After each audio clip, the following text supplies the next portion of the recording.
আরে কোথায় গেল সঞ্জু স্যামসং এর ভক্তরা?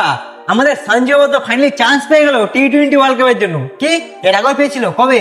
2024 ওয়ার্ল্ড কাপে। হ্যাঁ আমি জানি 2024 ওয়ার্ল্ড কাপে সঞ্জু স্যামসং চান্স পেয়েছিল, কিন্তু সেই ওয়ার্ল্ড কাপে চান্স পাবা আর না পাবা দুটোই তো সেম জিনিস ছিল। কারণ একটাও ম্যাচ তো সঞ্জু স্যামসং কে দিয়ে খেলানো হয়নি।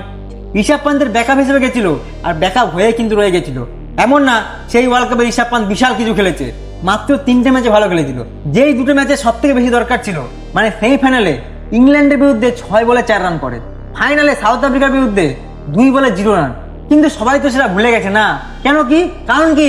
কারণ ইন্ডিয়া তো চ্যাম্পিয়ন হয়ে গেছে না। যদি চ্যাম্পিয়ন না হতো তাহলে মনে হয় পান্তের গোষ্ঠী উদ্ধার করে দিত। যেহেতু চ্যাম্পিয়ন হয়ে গেছে সবাই ভুলে গেছে।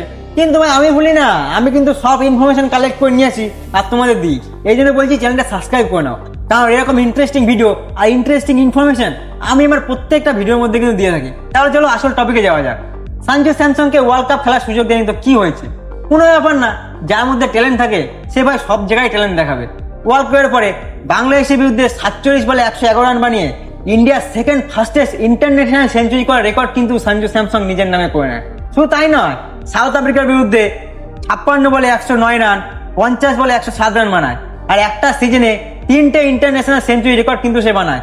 আর তার সাথে সাথে সে হয়ে যায় ইন্ডিয়ার ফার্স্ট ব্যাটসম্যান যে একটা সিজনে 3টে ইন্টারন্যাশনাল টি-20 সেঞ্চুরি বানিয়েছে। আরে ভাই এরকম প্লেয়াররা ওয়ার্ল্ড কাপে চান্স পাবে না তো কে পাবে? কিন্তু আমার একটা জিনিস নিয়ে টেনশন হচ্ছে যে ঋষভ পান্তের মতো ঈশান কিশনের ব্যাকআপ হয়ে থেকে যাবে না তো আমাদের সঞ্জু স্যামসং এই ওয়ার্ল্ড কাপে। কারণ দেখো, যদি সঞ্জু স্যামসংকে খেলায় আমি চাইবো যেন ওপেনার হিসেবে খেলায়, কারণ as a opener Sanju Samsung এর রেকর্ড মারাত্মক ভাই, মারাত্মক। এখনো পর্যন্ত 17টা ম্যাচে সঞ্জু স্যামসং ওপেনার হিসেবে খেলেছে, আর সেখানে কি করেছে জানো? 17টা ম্যাচে 522 রান বানিয়েছে। এই দিক থেকে স্ট্রাইক রেট মারাত্মক 178-এর, 3টে সেঞ্চুরি আছে, একটা হাফ সেঞ্চুরি আছে, হাইয়েস্ট 111। আর শুধু এটা না, সঞ্জু স্যামসং কিন্তু 2024-এ টি-20 ইন্টারন্যাশনাল ম্যাচে ইন্ডিয়ার হয়ে সব থেকে হাইয়েস্ট রান গেটার ছিল। সে 8 ম্যাচে 438 রান করে।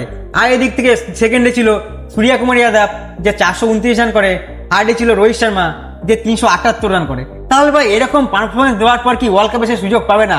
আর এই পারফরমেন্স কিন্তু নজরে আনেনি আমাদের কোচ, আমাদের বেস্ট কোচ গৌতম গম্ভীরের।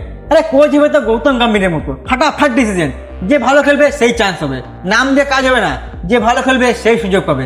কারণ তোমরা নিজেরাই দেখো, শুভমান গিল কত বড় নাম, ইন্ডিয়ার প্রিন্স, ভালো খেলছে না, ড্রপ ওয়ার্ল্ড কাপ থেকে চান্স পায়নি। এই দিক থেকে ঈশান কিষান যাকে এবার 1.5 বছর 2 বছর ধরে ইন্ডিয়ান টিমে দেখাই যায়নি, ইন্ডিয়ান টিমের ধারে কাছে এসে নেই, কিন্তু সৈয়দ মুস্তফা আলী ট্রফিতে দারুণ খেলেছে, 507 রান বানিয়েছে। আর ঝাড়খণ্ডের হয়ে ফাইনাল ম্যাচে 49 বলে 101 রান বানিয়ে ঝাড়খণ্ডকে চ্যাম্পিয়ন বানিয়েছে। আর সঙ্গে সঙ্গে ইন্ডিয়ান টিমে চান্স ফাটাকছে, তারপর ওয়ার্ল্ড কাপে চান্স সঙ্গে সঙ্গে। কোচ হবে গৌতম গম্ভীরের মতো, যে ভালো খেলবে সেই চান্স, একদম সোজা হিসাব। আর শুধুমাত্র যে সঞ্জু স্যামসং দেশের হয়ে ভালো খেলছে, ইন্টারন্যাশনাল ম্যাচে ভালো খেলছে তা নয়, ঘরোয়া ম্যাচেও কিন্তু ভালো খেলছে। এই যে কেরালা লিগ হলো, সেখানে সঞ্জু স্যামসং 3টে ম্যাচে পরস্পর 50+ স্কোর করেছে।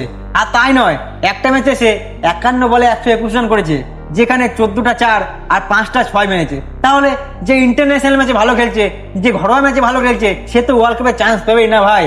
কিন্তু একটা টেনশনের জিনিস কি জানো তো, এই 2025-এ কিন্তু সঞ্জু স্যামসং যতগুলো ইন্টারন্যাশনাল ম্যাচ খেলেছে ভালো পারফরমেন্স কিন্তু দিতে পারেনি।